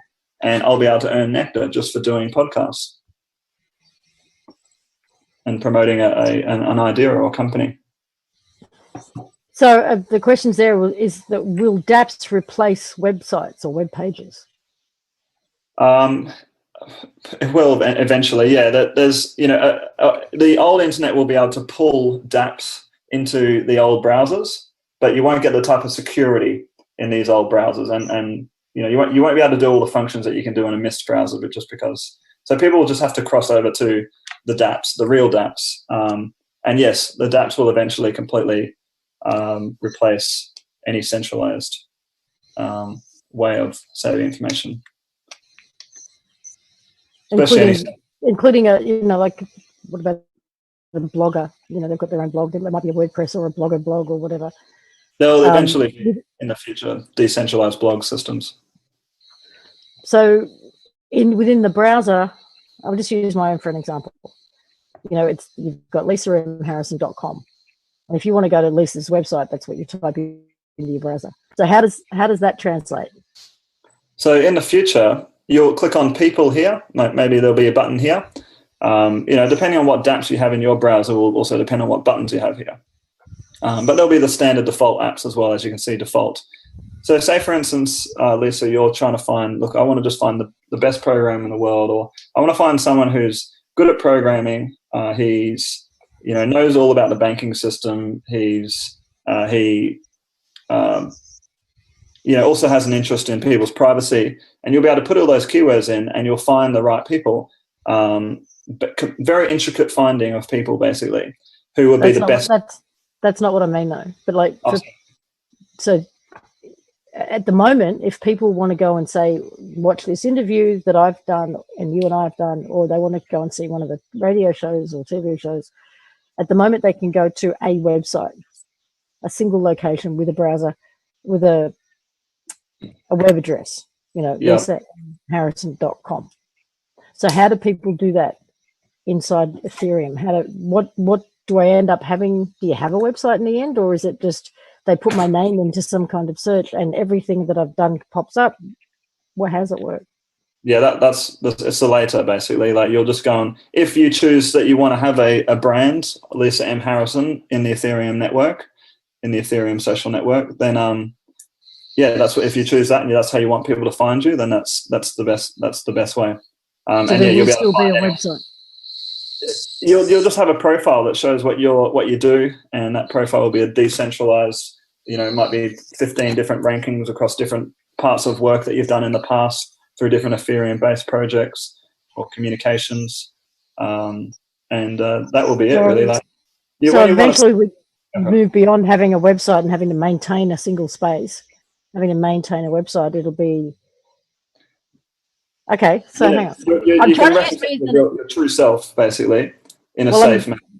Using me as an example, so use this conversation as an example. Yep. Okay. It's a video. It's being recorded. It's also streaming live, which obviously there isn't the Ethereum ability for that yet. But so I end up with a video file. Where do I upload that to? Okay. Yeah. There's decentralized media systems being created as well. Okay. And if it's like really sensitive information you don't want to save with the old internet, and you want to save it so it never gets taken off the internet ever or censored, then you'll naturally save it in an Ethereum-based media data saving thing. I mean, BitTorrents are a good example of, you'll be able to save it something like that, except something that will be more like YouTube and instant for people to play. But very early days. But I know there's projects doing that at the moment. Okay, cool. All right. Yeah. Just trying to get a visual for how this is going to translate over the transition. Yeah. I think all that video media stuff is probably another year away before that sort of stuff happens. Just because. I mean, there'll be decentralized blogging and stuff, but people will only need to turn to that if the censorship is getting worse and worse and worse on the old internet as well. So that will naturally happen as time goes by, and they just want they want solid hosting. This is something that has 100% guarantee of hosting all the time, whereas the current hosting that we use right now with your hosting website only has 99.7% guarantee of being up all the time, just because of the it's not very good systems that we got right now. They can be a lot better. I've got a question though, and I've said no. I've said the answer is no, but the question here is everything profit based? No, definitely not. Yeah, no, there's should go to the actual website and just explain this part as well. All right. Ethereum is a decentralized platform that runs smart contracts, applications that run exactly as programmed without the possibility of downtime, censorship, fraud, or third-party interference. Ethereum is how the internet was supposed to work. Ethereum was crowdfunded on the 14th of August 2014 around the world. It was developed by FDev with contributions from great minds across the globe.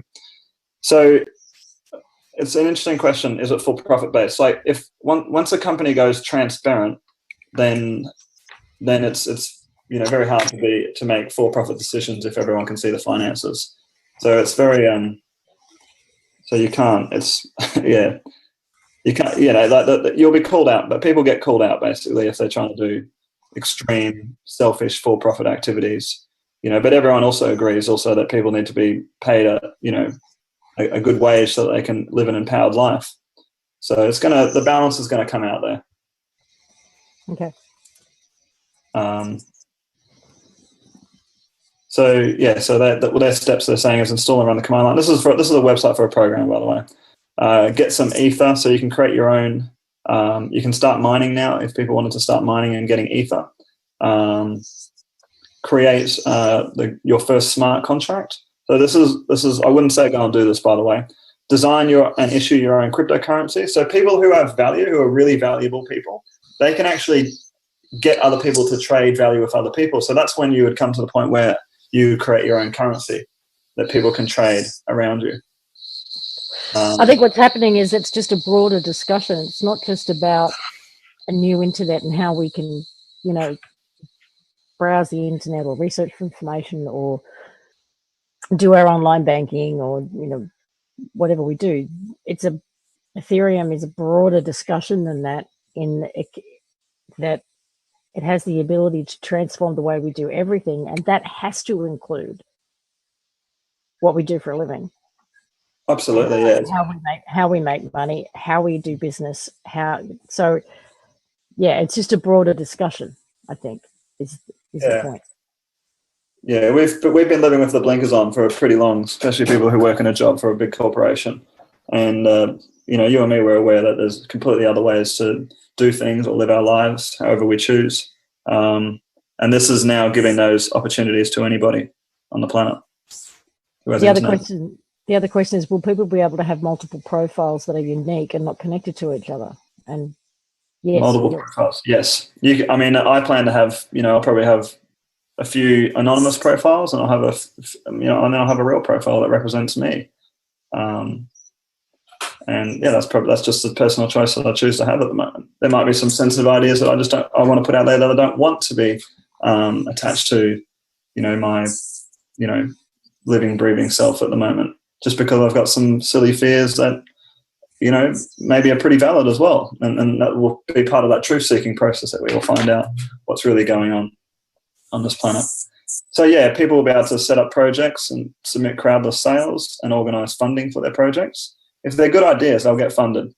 I know a lot of us, especially on this podcast, have ideas that would be really good, but the general public are not ready for them yet. So that's just part of this, process that we'll get to. Create democratic, autonomous organizations. Build a new kind of decentralized application. So there's a lot of functions for programmers to be able to do with this. And it's had a lot of press, by the way. TechCrunch, International Business Times, Fast Company, Reason, Forbes, Telegraph, Wired, Wall Street Journal, Bloomberg, New Scientist. But people still don't really get the impact that this is going to have on our society yet. Because it's still being explained through programmer terms. This is one of the first attempts to... The browsers themselves, which will be the end user's first opportunity to experience this, we're looking at a couple of those being released before Christmas. Yeah, it will be before Christmas. Yeah, this Mist browser will come out before Christmas. Apparently, that's what's being said. So it'll be a good Christmas present. Now we're getting down to the last sort of 10 minutes. So I just wanted to really sort of hone in on how can the general public talk to the programmers and get their ideas across. This is a need that we have. This is an idea. And just throw it into the pot. So if I Google at the moment, Colony, and I Google Reddit, and I Google Ethereum, okay, what it comes up with is the first. So let's just remember that I'm going to explain this in terms of what other, how these projects all get off the ground. So Colony was just an idea, okay, and it's developed into a lot more. Now there's about 500 brains that are currently working on it to create this new platform for people to collaborate and earn money together and make better companies, basically. But the way this first started was somebody just posted a post on Reddit, and it was just saying, hey guys, I've got this idea. I'll try and find the exact post. I think this one is 25th of August. It was posted. Okay, yeah. So this happened 2 months ago. All right. So one human had an idea. Okay, they're like, you know what, we can do this better, and this is what they posted up. So it was just a very simple post. So that human could have just gone and tried to make colony by themselves, and they never would have made anything that was very valuable to any human, because they've only got one perception or one point of view of the world that they live in. So, and it is based on companies and corporations. So the hierarchy of company, I'm just reading what it says. The hierarchical company is outdated. It is inefficient at scale and is incompatible with the kinds of distributed, scalable organizations the internet should allow. Colony provides a new approach, a software platform for web and mobile, which enables peer-to-peer organizations by providing structure and discipline. Okay. So he has a glimpse. He knows there's a problem, and he's making a solution. And his initial sort of suggestion, that it's changed, it's morphed because of other people have made it better, and it's evolved. But it's just an example. So the best way at this point in time, until the browsers launch, is to post up the problem on just summarize it in just literally 500 words, the same as he's done, or 200, 300 words, and put the tag Ethereum in there as well, and then it will start to get picked up by programmers and people who are all interested. At Reddit.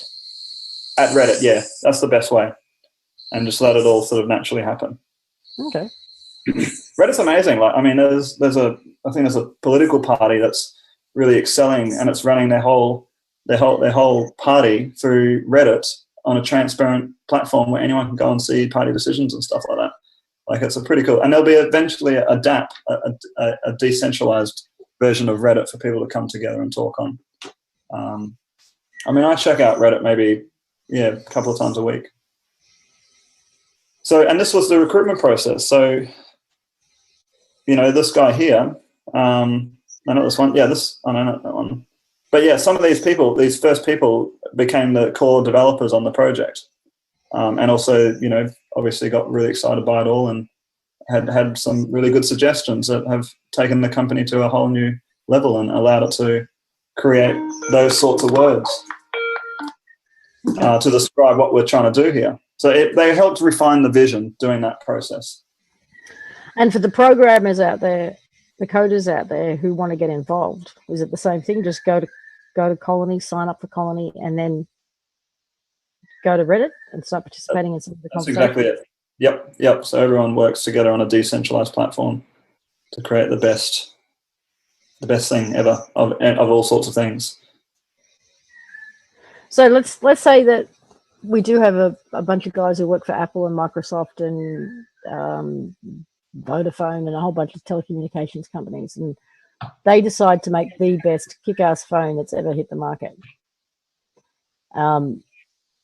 Maybe it's one that only runs on Ethereum or whatever, and I don't know, but so they can come together and they pool all their knowledge, all their expertise, all their experience, and fine-tune and create an amazing phone.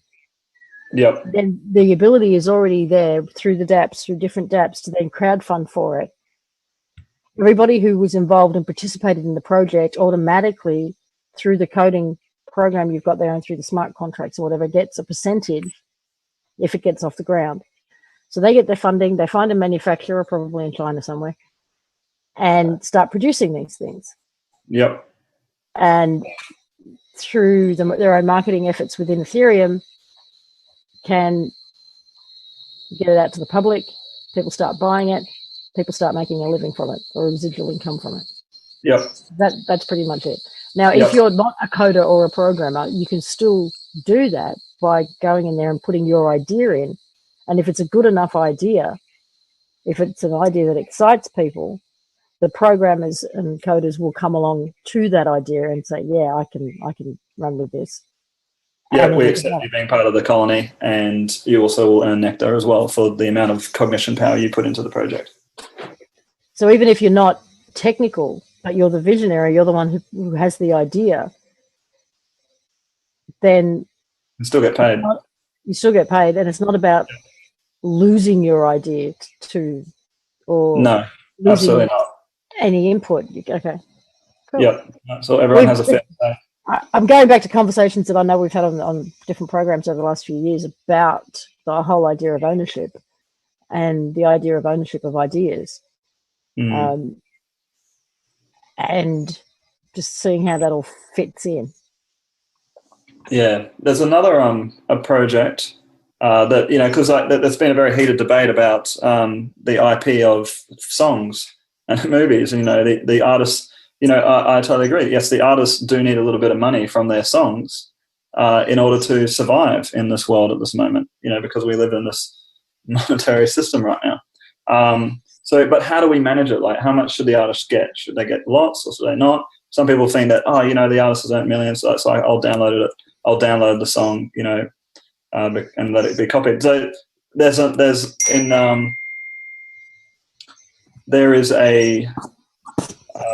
another Ethereum project, which I will just see if I can find. I can't remember the name. I have got it though. We'll get it. I sent it to someone, a friend in Facebook.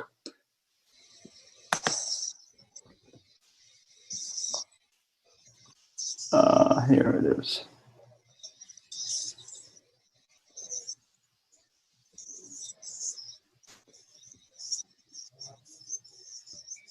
It was a while ago. Actually, no, I didn't send it. I guess I did. Is this to do with music in particular? Yeah, it's actually to answer your question as well. It is to do with music in particular, but it will be applied to all sorts of things. But basically, all it's saying is it's just basically people will launch their music attached to a smart contract. Here it is. So, and it's already happening. There's an artist in England who, on the 4th of October, Imogen Heap. Imogen Heap, yeah. Shows how smart music contracts work using Ethereum. So basically, musicians will be able to release their music attached to a smart contract, and, you know, if any company earns money off that music through the whole system, then the artist will earn a little bit of money up to a certain point. You know, like, people won't agree with one artist earning millions and millions and millions of dollars just off one song, just because they made a few chords which have been used millions of times by many of other. But there'll be you know, we want to support the artists in making sure they have enough money to live their empowered life. So there's going to be this balancing out process. We're kind of stemming from an industrial system, and we're moving into this whole new system and whole new way of thinking, which allows us all to have better lives. So it also opens it up to up and coming talent and giving them an equal platform, an equal footing. Yep. I mean, even podcasts in the future as well. It's all these little small micro contracts. You know, all sorts of things going on. That's what I'm saying. Like, it's really, our creativity is going to lead us down all sorts of paths, and the best paths will win in the end. Or there'll be combinations of, you know, heaps of paths. But yeah, that's just another example of it all. Intellectual property. Somebody goes and makes a discovery, and it's if that discovery saves, you know, one child in the other side of the world, that child deserves to know that discovery straight away, especially if it's just information. And so that all needs to be managed, and Ethereum can manage those types of communications. And it might be that, you know, certain discoveries get classed as just vitally human important, and they never ever, you know, the person never receives a contribution from that discovery, or it's never going down any for-profit tracking. You know, there's great examples of drugs being increased, you know, 20 times, just because some greedy businessman's bought something or owns the rights to selling a drug. Well, that won't happen with Ethereum. Because everyone will be able to see what's going on there as well. Mm-hmm. So there'll be new supply chains for drugs. I mean, that, you know, provenance will be a great example of making sure that the prescription pills that you get really are the best, or, you know, in your interest. It'll be applied to all sorts of things. Well, thank you very much. There's a lot to think about and a lot to play with here. Yeah, there is. So I'm going to give you, I feel like I send out emails on this stuff. I did want to talk a little bit about this one. This is another one called Oaken Bazaar. And this is a free market for all, no fees, no restrictions, non-for-profit, eBay. And that's opening very soon in about 6 weeks. So I think that's really exciting for people. And this is not currently using Ethereum-based programming, but it's the same. I mean, that's why I was saying there's a lot of decentralized programming going on out there. You know, Tor Browser or Torrents don't use Ethereum code, but, you know, same architecture and all open source. So you can see it's open. View the code here. Yeah, right. So, and then there'll be another DApp that says that link is the correct link to the actual code that's running the system. So there's another DApp that's been created to do that already. So to authenticate. To authenticate that actually is that the real code that's being used? Yes, it is real code. You know, so that's what. So it's, yeah, it's a giant, you know, 20-year truth finding process that we're all going down, I think. So I think that's it. So if you want to hear more, I do announcements on different projects at different times, and you can just go and just get on the email list. Really, I get very passionate about all these projects, and you know, every couple of weeks I write up about the best one and email it out. So and that's transitionfoundation.org, and I'll be sharing the way I'm making money with Ethereum as well. Okay, so wow. It's gonna be a slow transition, but at the same time, if with the right people behind it, it absolutely could explode, and we could be using the internet very differently very soon. Yeah, I think we will be, definitely. There's too much sway behind this whole thing. There's too much solid, you know, people with core beliefs doing these sorts of things, and it's just gone too far already. You know, that's just developed so amazingly well already. Pretty amazing. And just before we say goodbye, I'm going to clarify some of the comments in the chat room. Is Colony just for the programmers, or are there colonies for other types of work and ideas? No, colonies for everyone. You can go in there and create your own, and by putting an idea that you have out there. You don't have to be a programmer. I hope that we kind of covered that a little bit before, but maybe it wasn't clear. So if you've got a concept, an idea, or an idea for a product or service or something, you can put it into Colony, and the programmers, the admin, whoever has got the skill that is required to get this off the ground, if they like the idea, if it's a good idea, it'll get support. They'll come to you. That's pretty much it, yeah?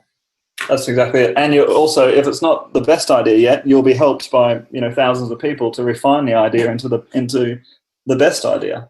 It's a collaboration of all those brains coming together, and you'll still earn, you know, you still have your say in it, or because you'll be at the forefront of the thinking on the planet. I mean, Ethereum's attracting, you know, the smartest people I've seen on the planet. Like, you know, like the people who have got that young technology smart, but also got that wisdom. It's attracting everyone from all. It's the future of the way we'll be all communicating, because it's platforms that are fair.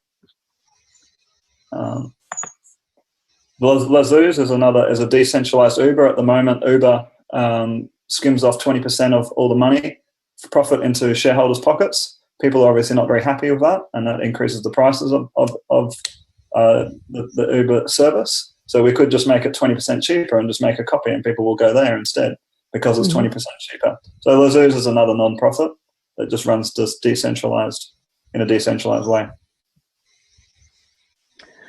Okay, well, we are out of time, Tom. It's been a quick 2 hours. Thank you very much for having me. Thank you. I hadn't come across this before. I'd seen nothing about it, so that was a really good overview. Thank you very much. No worries. For those who want to stay on top of what's happening with it and keep up to date with the apps, when I post this archive, I'll also post a bunch of links that you can go to and have a look at. I see one more comment. I see the potential, but also see the same pitfalls entering if not careful. Unfortunately, in the world, the contract will be, it seems, the governor of the outcomes. Great enthusiasm. Have to digest this somewhat. Yeah, well, if everything is transparent, and I mean, then again, I can also see some pitfalls too. I mean, it might be that there are some assholes out there who just want to bring somebody down, so they go and put a lot of info out there that brings down their nectar or, builds up a negative reputation about them. But then I guess that gets countered by people who are prepared to speak the truth and speak that person back up again, or counter that peer-to-peer review. Yeah. Yeah, I think what it is, we lack especially for Philip as well and myself, we lack the language that actually describes this fairer world properly. And so that's where a lot of the, we just lack the language. It's hard that we don't have the right words. We haven't created the right words that explain what this peer-to-peer review process, is, until we've made some real successful ones in the Ethereum network, and then that word will be used. Yeah, okay. Just like everyone knows what the eBay review system is now, and eventually everyone will have faith in the whatever these review systems will be, and there'll be a cool word for it as well. So yeah. Okay. Thank you very much. Time to go. No. Thanks for those who participated in the chat room. Always a pleasure. And I will see you soon. See you tomorrow for the roundtable. Awesome. Bye-bye.